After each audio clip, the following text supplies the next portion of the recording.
Hello, I am Adrien Kessler, Assistant Professor at the LCFC Lab of the University of Lorraine in France. Today I will present early work on semantic description of methods for robotic deformable object manipulation.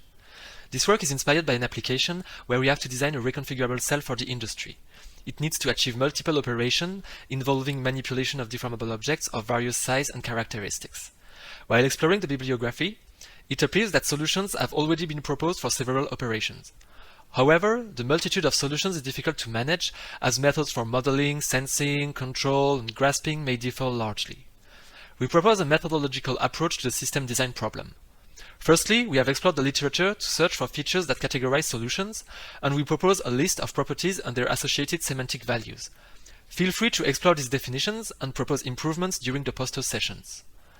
Secondly, we applied the design methodology to our reconfigurable cell.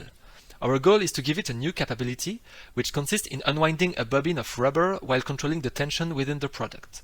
At the same time, we wish to use the built-in vision system and avoid buying or integrating new hardware. There are 3 steps in this methodology. At step 1, we state which semantic values our solution should have. At step 2, we compare the desired semantic values with that of solutions from the literature. Most similar methods are picked as a working base. At step 3, we identify the gaps to be bridged and propose new software components, thus augmenting the capabilities of the robotic system. In the near future, we wish to automate this design process. Key ideas to achieve automation are to complete and validate the semantic description, to perform systematic literature survey to create a database, and finally to provide software tools for design state space search and assistance to designers of robotic systems. We also hope to make the categorization useful within the community as a way to relate and compare contributions. Thank you for your attention.